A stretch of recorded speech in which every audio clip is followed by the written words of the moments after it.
This episode is sponsored by the Hollywood Casino at Charlestown Races in West Virginia. Hollywood Casino and ESPN Bet want to help you get ready for football season. Download the ESPN Bet app today and explore an action-packed online sportsbook. Then stop in the casino to catch the action in person with a tailgate party on September 8th. Visit HollywoodCasinoCharlestown.com to see how you can reserve your package. Must be 21 to enter the casino floor. Gambling problem? Call 1-800-GAMBLER.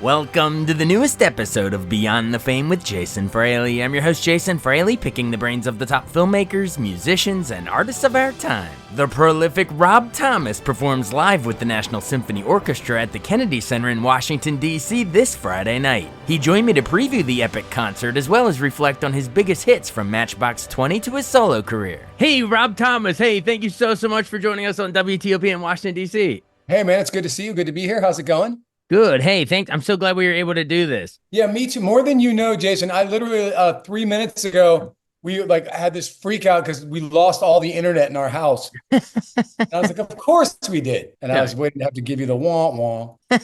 Your music is just so good, you short-circuited all of the internet. Let's just go with that. That was quick. You're quick with that one. Let's go with that.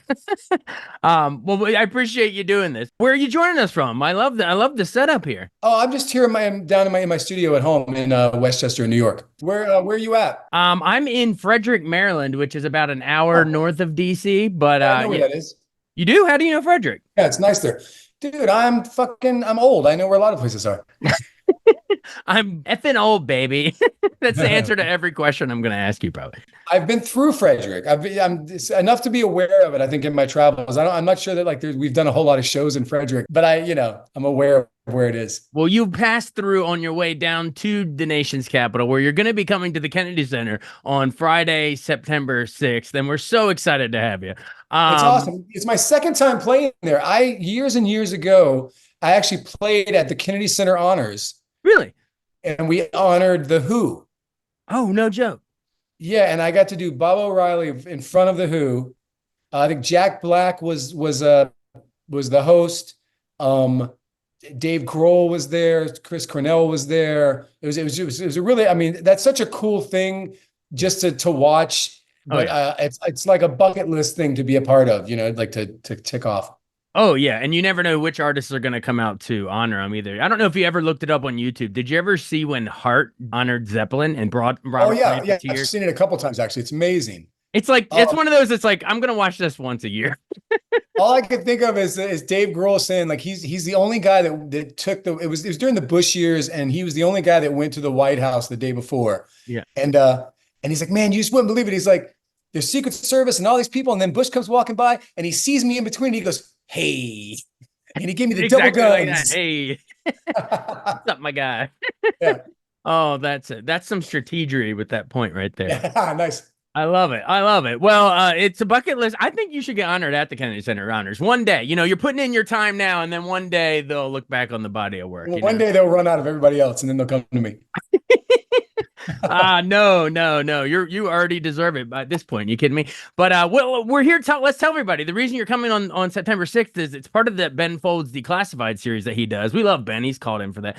Yeah, Ben and I, when we started talking again, we both had memories of 30 years ago, like 96, coming up and playing these festivals together, and like both of us kind of always moving around in the same circles. Oh, he's a great guy. And who's going to be joining you on stage with you this time? With the NSO, which is going to be epic all on its own, conducted by Stephen Reinecke. Love that guy. He calls in all the time too. But tell us who you'll be with. Well, we're going. It's besides Madison Cunningham and Yasmin Williams are both going to be there, and Ben's going to be there. All this came about. It was really weird. I was here in New York, and Carlos and I did a show at the Carnegie Hall with the New York Pops Orchestra and Steven. You mean Santana? When you say Carlos. First name Right. And it basis. was like we did two songs, a bunch of, it was a bunch of people honoring Clive Davis. And so, Oh, wow. I mean, it was a really unique night. And it was the first time I'd ever done something where the orchestra was actually the entire backing band. And Yeah. I got to see like the breadth of what can happen because I even got to see Busta Rhymes do Pass the Cavassier with the New York Pops as the band doing it. Are you kidding me? It's pretty amazing stuff. And That's a then, different kind of pop you're popping. You're passing right. around. And I had such a good time. And then like a week later, Steven reached out to me and told me all about this Declassified and that Ben was doing it again. And I mean, I couldn't have been happier. So awesome. So I know I don't want to spoil the whole set list, but can you tease a couple? Like what are we going to hear all NSOified? Well, you know what? I mean, it's a little Matchbox and a little solo. Okay. I'm still a little curious because I sent Ben like a list of like 12 or 13 that I was like, any of these I think would translate really, really well if you would like to do them. Yeah. And then I got a text from him this morning that was like, so listen, I could send you all the arrangements that we've worked on. Or he's like, but the more fun, irresponsible way to do it is you want to just show up on the day, like the day before at rehearsal, and we'll just kind of like wing through it. And I was like, oh, that sounds like way more fun. Because I feel like in those situations, for me, I know these songs inside and out. And so there's two ways I think for people to see them differently. One is if I play them alone, like with an acoustic guitar or a piano, and people can kind of break down the song within the song and really hear the meaning behind it. Or taking these accomplished musicians and letting them interpret it their way and seeing what their interpretation is. And so for me, I think for the audience to really see the excitement that I'm having from it, the less time I spend with it, the better, because I already know these songs inside and out. So I want to still have that kind of palpable excitement coming off of me when I'm performing them. So the day before I'm coming in, we're going to do some rehearsals that day, and then that's it. And then the next day we're going to perform them. I love it. It'll feel fresh and more organic and alive and electric that way. I think it always is. I mean, listen, if you're learning new songs, you play them and you listen a million times, but this is something different. I mean, I'm really excited to see what it's going to be. Oh, we're so excited to see it. We're so excited to see it. Well, whenever I have a legend like yourself, I will say it. You're a future Kennedy Center honoree right here. Whenever you have someone on, I love to tease the show, but then do a little bit of some of tell people your origin story and everything. I know you were born in Germany technically in '72, like the Army brat thing, but you mostly grew up like Orlando-ish, right? So yeah, well, actually, it was South Carolina first. Okay. And then, like late middle school, early high school, I had moved to Florida and I was there until I moved to New York.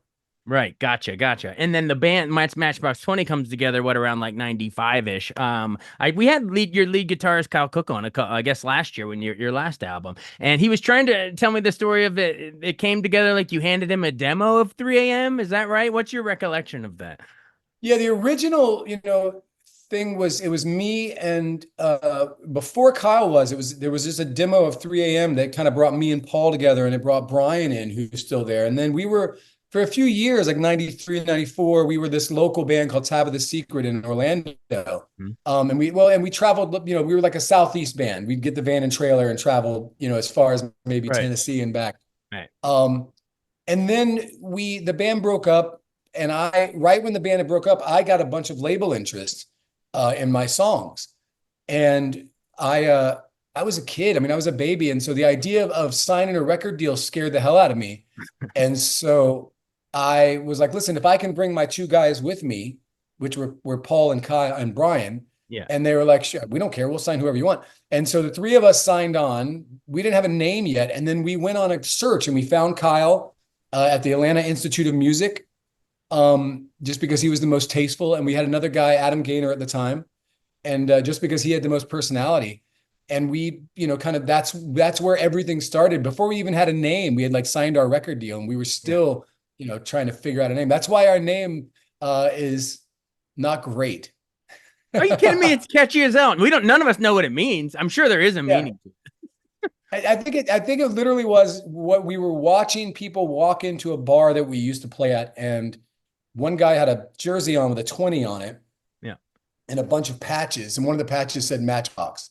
Oh, okay. That works. And so we looked over at the drunk frat boys next to us, and I was like, hey, would you go see a band called Matchbox 20? And the guy goes, Matchbox 20! And I was like, oh, it sounds so cool when you yell it like that. And a band name was born. And the I'm band glad he name was yelled that. I'm born. glad he wasn't like, no, Matchbox 20. It would have been a whole different, whole Yeah. history. History would have Yeah. We changed could have been the forever. Goo Goo Dolls. Yeah. Oh, there you go. We've had them on here too, by the way. That's a So. great name. Listen, they've got a great Oh, name. they're great. You two were like neck and neck, and the Foos like We that. love That those was all guys. not mine We child. played Yeah. with them many times. Oh yeah, absolutely.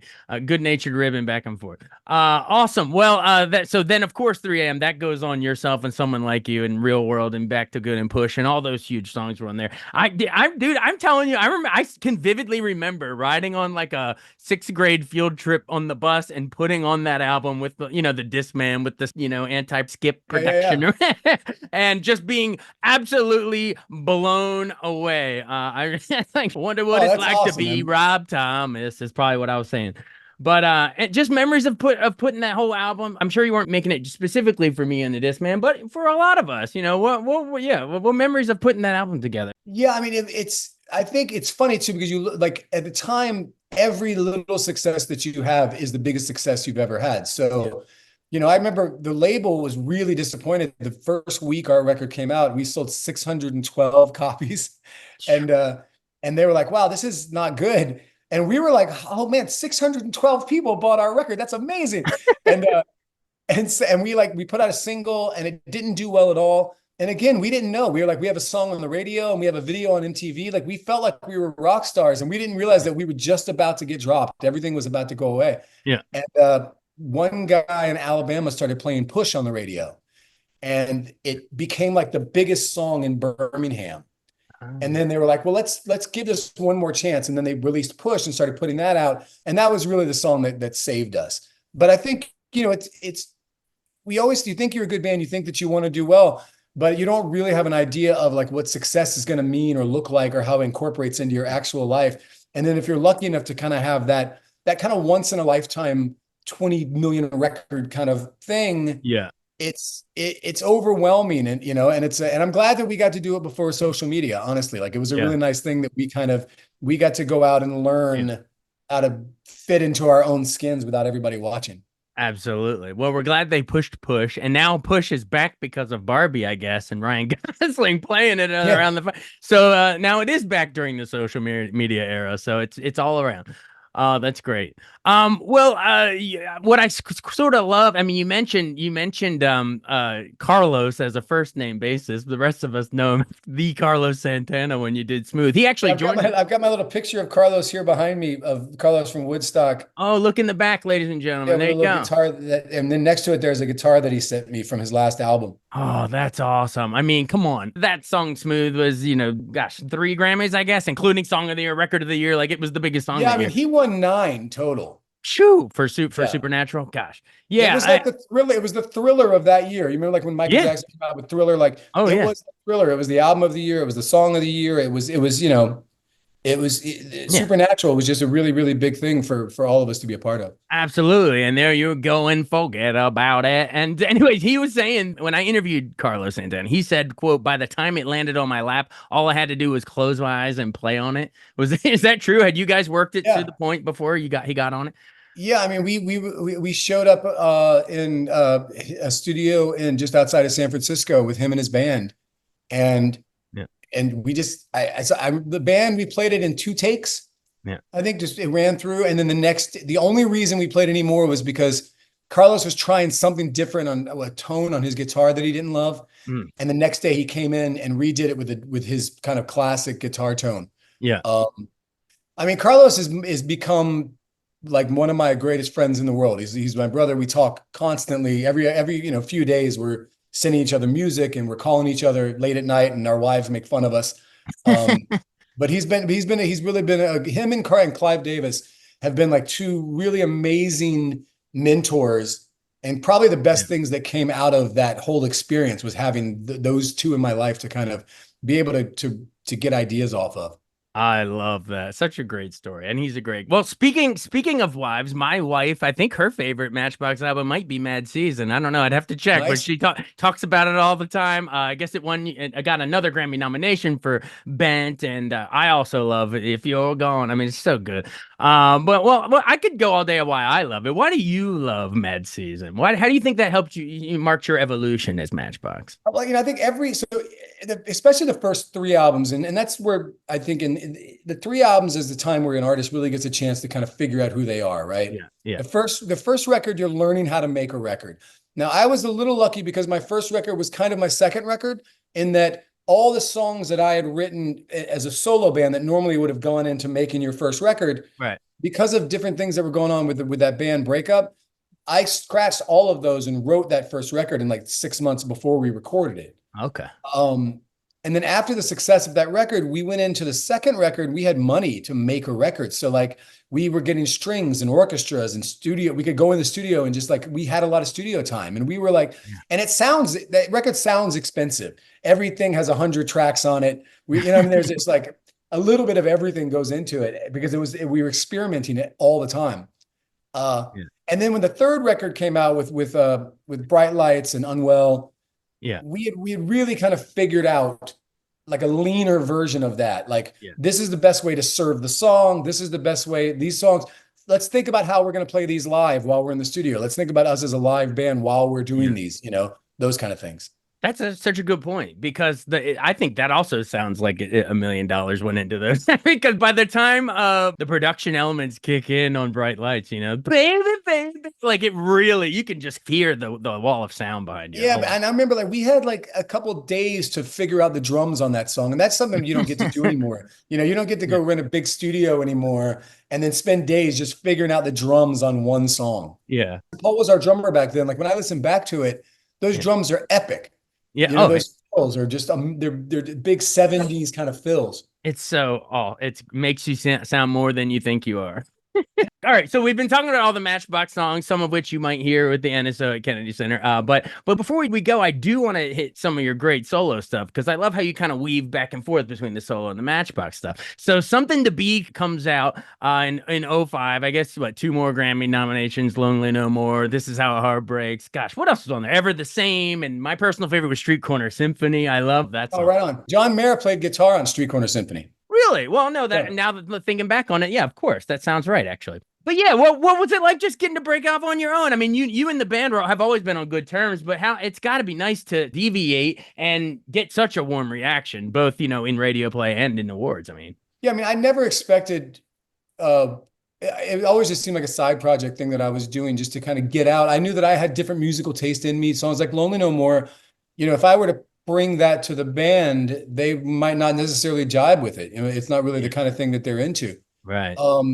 So the fact that it was just one of those things where it was like, oh, this was nice to do. And I did it with Matt Serletic, who had been doing all the Matchbox stuff up until then. Yeah. And it really connected in a really big way and created, this kind of like crossroads all of a sudden where I had this viable, voice in my solo music and a viable voice. And then the fact that I kept being able to come back, and the fact that, Matchbox was kind enough to realize that, they have to give up because if I'm working solo, then they're not working and they have to, find other things going on. And so my absence was noticed and it wasn't always appreciated, but it was understood. And then fans, fans they're kind of the fans that we've had that were around for songs like 3 a.m. and then stuck around all the way through whatever we're doing now, but then also went with me on these journeys through like Lonely No Mores and This How Heart Breaks and those kind of things. And someday, it was a gift that they did and continue to allow me to I can explore different spaces. And they're like, yeah, let's check it out. Let's go with you. I think it's so cool for people like us that grew up like with these groups in the 90s. And then suddenly as we get older, we watch you or I don't know, or a Timberlake or a Beyonce, that you all left and flew on your own amazingly. But you keep coming back to Matchbox. I love it. This is my home, man. I mean, we just toured last summer and this summer. Wow. No, it was last summer. And then we were just in Australia in February. But it's it's the most fun ever because these are my brothers, my best friends in the world. Like we've been together for 30 years almost. In fact, next year is the 20th anniversary of my first solo record. Wow. And then the next year is the 30th anniversary of the first Matchbox record. It all weaves in and out. It is. So it's a big 2 years coming up. Some big monumental things happening. At least, at least two big remembrances that I'm not young. You're always going to be young at heart. As long as you do what you say on your shirt, be good to people. Be good to people. Exactly. Well, final seconds. I'm going to quote one of your songs, or at least the chorus, but based on a lot of stuff going on in the world, we're not going to get political, don't worry. But like, do you believe the world is coming to an I feel like this thing is spinning faster and faster, but I thought that song just captures it so well off of Exile on Main Street. Yeah, I mean, I think I think that we've probably been here before. You know what I mean? I think that there's been times where that kind of sense of impending something that was, kind of coming. Yeah. I mean, I think we're pretty resilient. I think that the access to the information makes it feel more accelerated probably than it actually is, because I think, these things and worse have been happening throughout time, but they're just not, you don't have them right there every time you turn on your phone, every time you turn on your computer. It's all just right there. And it's pointed at you for a reason. It's coming for you purposely. Yeah, the algorithms are purposely hitting you in the face. And like your Facebook isn't my Facebook, and your YouTube isn't my YouTube, and and the same goes for everybody else. And so I think that it feels pretty bleak sometimes, but I stay hopeful, and I like to see both sides of the aisle have a little bit of hope and have a little bit of resilience and have a little bit of faith in the people that they're trying to govern. Yeah. Well said. Well said. I think that's a perfect place to leave it, and because you're coming to the Kennedy Center, you're coming to the nation's capital where all of this madness is going on. But for those brief moments, like these Kennedy Center honors that you're going to win one day, just keep saying it, keep plugging it. You keep telling people. No, I'm serious. It's great that music brings us all together, is what I'm trying to say. And everyone... I agree. And I think, nights like this, I think with Ben and Yasmin and Madison, all those people, these different kinds of music coming together, these different kind of people, these different worlds of music with orchestras and pop.